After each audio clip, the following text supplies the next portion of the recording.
En la siguiente presentación veremos los conceptos fundamentales de la dinámica de fluidos. La dinámica de fluidos es la rama de la mecánica de fluidos que se ocupa de las leyes de los fluidos en movimiento. En general, estas leyes son enormemente complejas. Solamente pueden expresarse de forma relativamente sencilla si se supone que el fluido es ideal. Como esto nunca es así en el caso de los fluidos reales en movimiento, los resultados de dicho análisis solo pueden servir como estimación para flujos cercanos al ideal. Los fluidos en movimiento se pueden analizar desde dos enfoques o puntos de vista. Con ello, se analiza el movimiento de cada partícula usando las leyes de la mecánica. Como el número de elementos de volumen es muy grande, el trabajo matemático implicado se hace complejo. En el enfoque propuesto por Leonhard Euler, se especifican la velocidad, la presión y densidad del fluido en cada punto del espacio y en cada instante del tiempo. Este enfoque suele ser el más conveniente en la mayoría de los casos. El flujo de fluidos es estacionario o estable cuando la velocidad del fluido en cada punto es constante en el tiempo. Pueden cambiar en diferentes puntos del espacio, pero no cambian con el tiempo. Los fluidos que se mueven a baja velocidad tienen un comportamiento aproximadamente estable. En el caso de los fluidos no estacionarios, como las olas grandes o los rápidos de un río, la velocidad en cada punto varía con el tiempo.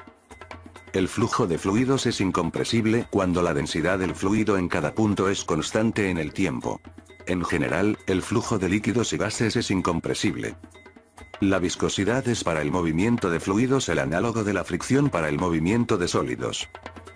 Cuando un fluido fluye de modo que no disipe energía por medio de fuerzas viscosas, se dice que el fluido es no viscoso. Si cualquier elemento de un fluido en movimiento no gira en torno a un eje que pase por el centro de masa del elemento, se dice que el flujo no es rotatorio. Si se coloca un cuerpo en un flujo de fluidos y este al moverse no gira en torno de sí mismo, el flujo no es rotatorio. De lo contrario es rotatorio. El fluido ideal, que es conocido como agua seca, es el que resulta más simple de analizar desde el punto de vista de dinámica de fluidos. Un fluido ideal es estacionario, incompresible, no viscoso y no rotatorio.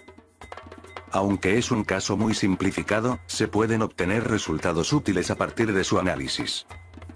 La línea de flujo indica el camino de una partícula individual en un fluido en movimiento. Si el patrón global de flujo no cambia con el tiempo, el flujo será estable. En un flujo estable, cada partícula que pasa por un punto dado sigue la misma línea de flujo. Así, el mapa de velocidades del fluido en distintos puntos del espacio permanece constante, aunque la velocidad de la partícula pueda cambiar de magnitud y dirección durante su movimiento. Una línea de corriente es una curva cuya tangente en cualquier punto indica la dirección de la velocidad del fluido en ese punto. Si el patrón de flujo cambia con el tiempo, las líneas de corriente no coinciden con las líneas de flujo.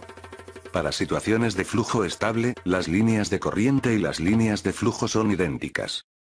Las líneas de flujo que pasan por el borde de un elemento de área imaginaria conforman un tubo de flujo.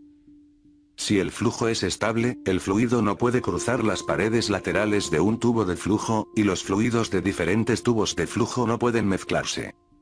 En un flujo laminar, el líquido fluye dividido en capas o láminas. Las capas adyacentes de fluidos se deslizan suavemente una sobre otra. El flujo resultante es estable. Un flujo turbulento se caracteriza por ser irregular y caótico. No hay distribución estacionaria. El patrón de flujo cambia continuamente. Este tipo de flujo es causado por un caudal o tasa de flujo lo suficientemente alta, o por superficies de frontera que causan cambios abruptos en la velocidad de flujo.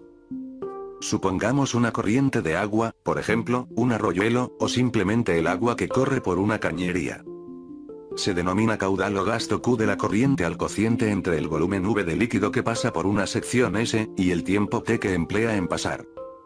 Si la velocidad con que se mueve el líquido es v, en un tiempo t recorrerá una distancia d igual al producto de v por t. Si se asume que la corriente de agua tiene forma cilíndrica, el volumen v de líquido que ha pasado en un tiempo t ocupa un cilindro de área basal S y altura igual a d. Reemplazando y simplificando, se concluye que el caudal es igual al producto entre S y v. Considere el tubo de la figura, en el cual fluye un fluido ideal de densidad ρ.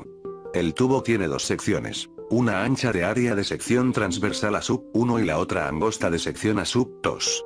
En la sección ancha el líquido fluye con velocidad v sub 1 y en la sección angosta fluye con velocidad v sub 2. En un tiempo delta t, se llena una porción de la sección ancha de longitud delta L sub 1. El volumen llenado es igual al producto entre A sub 1, B sub 1 y delta t.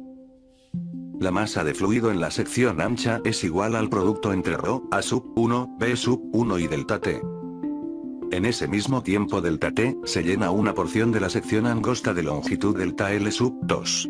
El volumen llenado es igual al producto entre A sub 2, B sub 2 y delta t.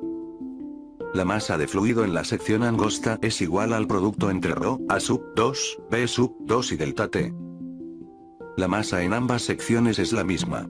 Igualando las masas, se llega a que el producto entre A sub 1 y B sub 1 es igual al producto entre A sub 2 y B sub 2. Este resultado se conoce como la ecuación de continuidad. La ecuación de continuidad surge de aplicar la ley de conservación de la masa a fluidos en movimiento. Según esta ecuación, en un tubo de sección variable por el cual fluye un fluido ideal, la velocidad aumenta en los puntos más angostos, y disminuye en los puntos más anchos. En el siguiente video se ilustra este concepto usando una jeringa. Cuando fluye agua a través de una constricción, la velocidad del agua dentro de la constricción es mayor que en las secciones más amplias conectadas por ella. Usaremos esta jeringa llena de agua coloreada para mostrar el aumento de la velocidad.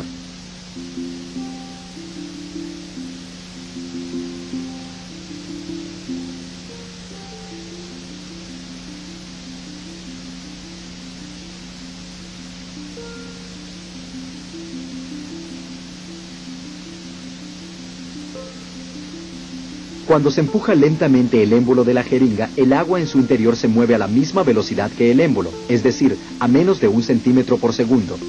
Cuando el agua llega a la constricción en la punta de la jeringa, su velocidad aumenta dramáticamente. Considera el tubo de la figura, desde donde salen varios afluentes en los que se distribuye el fluido. En situaciones como la mostrada, la sumatoria de los caudales entrantes es igual a la sumatoria de los caudales salientes. Así, el producto A por B del tubo de entrada es igual a la suma de los productos A por B de los tubos de salida.